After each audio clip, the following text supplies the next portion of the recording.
예, 여러분 안녕하세요. 팡터바 팡팡 터지는 바이블 전기연서 37번째 시간입니다. 오늘은 사무엘상 31장 1절부터 13절까지를 다루겠습니다. 사무엘상 마지막 부분입니다. 그래서 이제 사울이 드디어 이제 종말을 구하는 그런 부분을 함께 생각하도록 하겠습니다.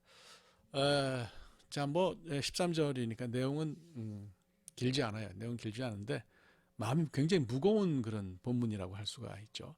그 이제 저도 길보아산에 가봤어요. 큰 산도 뭐 아닌데 그 길보아산 전투에서 사울과 아들들이 블레셋 사람들하고 싸우면서 이제 패배를 했습니다. 사울 일가는 여기서 패족되었다 이렇게 해도 무방한 거죠. 집안이 뭐 끝났고요. 어떤 그 왕가의 후손을 계속해서 그러니까 왕조를 만들어서 유지하는 것이 굉장히 어려운 그런 형편이 됐어요.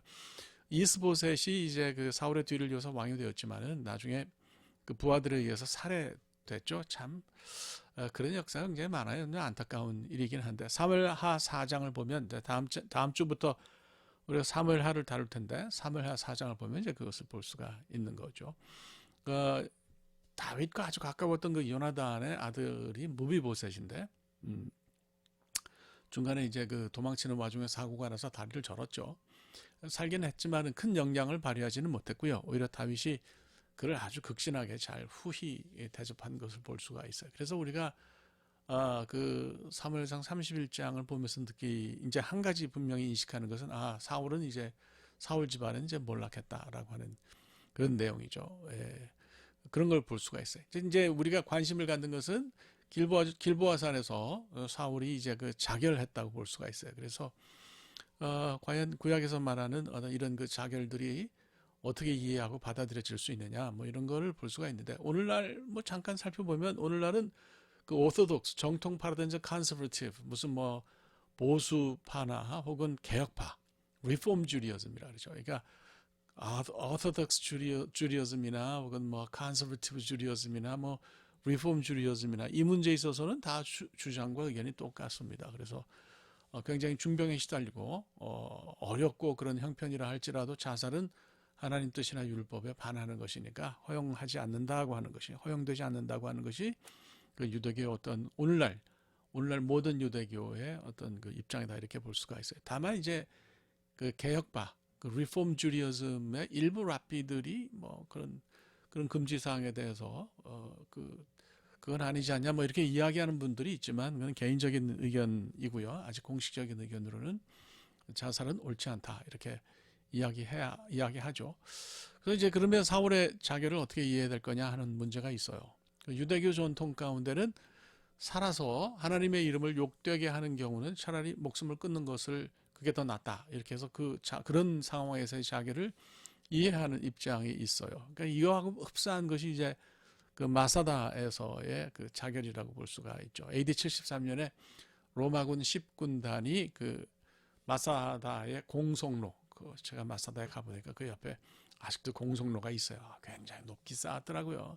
마사다 여러분 아시지만 이게 위로 솟은 난공불락의 요새잖아요. 그러니까 거기 로마군 진지에서 이렇게 위에서 보면 로마군 진지가 내려다 보이는데 그 로마군 진지에서 거기 이르는 그 길을 공성로라 그러죠. 그 길을 뭐 거의 산 하나 쌓은 거예요. 공성로를 쌓은 사람들이 다 포로로 잡힌 유대인들이었다 그러는데 참 나라가 약하면 그런 일을 당하는 거죠. 굉장히 어려워요. 이게 쳐들어오니까 이제 내일이면 뭐 들어오는 게 분명하니까 그날 밤에 이제 회의를 해가지고 그래서 뭐 한꺼번에 다 자결한 것은 아니고 그 오스트라카라 그러죠. 오스트라카.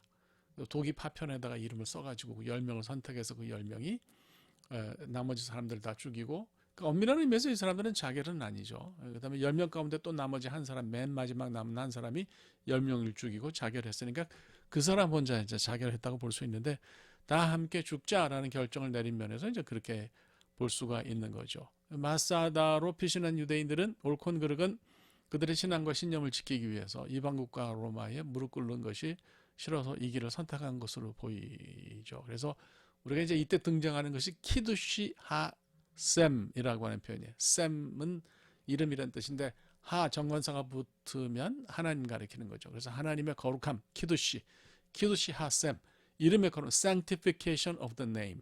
그러니까 하나님의 거룩함을 지키기 위해서 자기를 선택했다. 이렇게 이제 볼 수가 있어요. 그래서 로마군이 들어가 보니까 960명이 죽어 있었고요. 물 저장고에 숨어 있던 두 여자와 5명 어린아이들만 살아남았다. 이렇게 볼 수 있어요. 유대인들이 계속해서 로마 사람들에게 이제 항쟁을 했는데요. 본토에서 일어난 건 2번이고 바깥에서 일어난 본토 바깥에서 일어난 것까지 합치면 이제 3번이에요. 뭐 그 얘기는 제가 다른 시간에 하도록 하겠고요.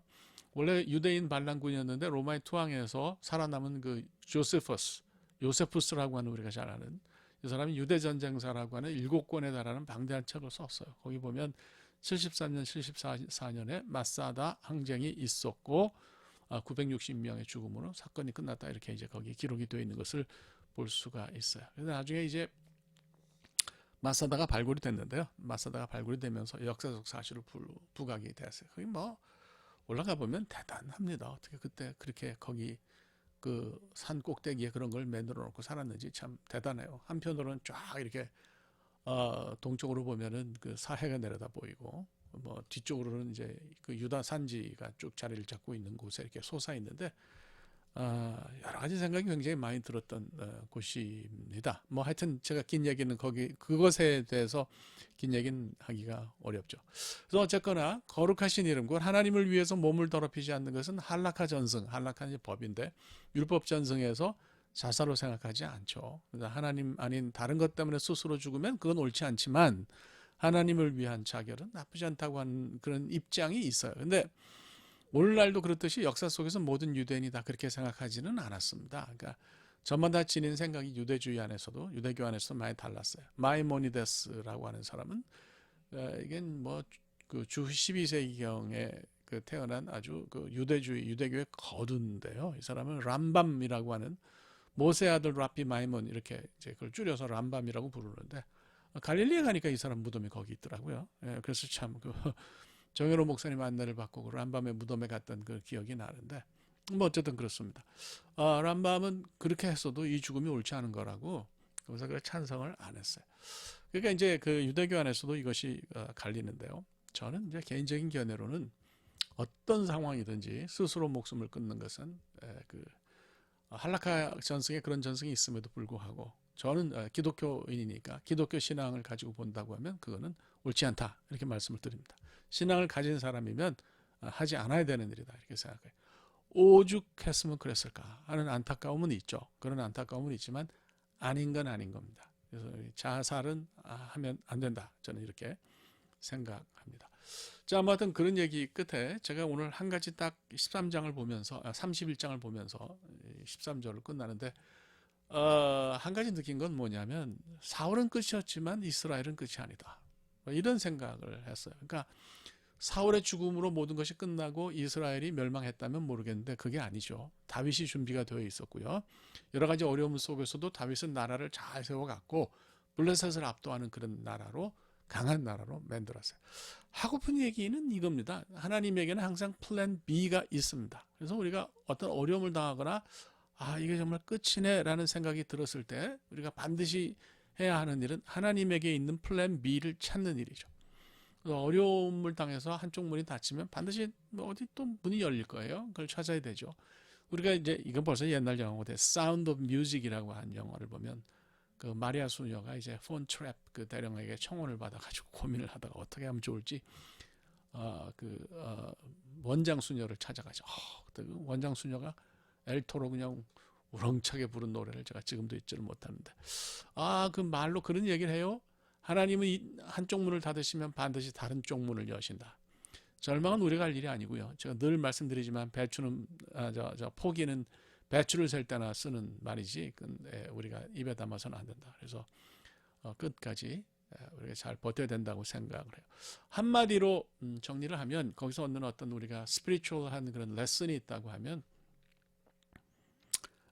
사람의 입장에서 모든 것이 끝났다고 보여지더라도 그렇게 이해가 되어지더라도 하나님이 끝나지 않으셨으면 안 끝난 거예요. 낙심하지는 말아야 하고요.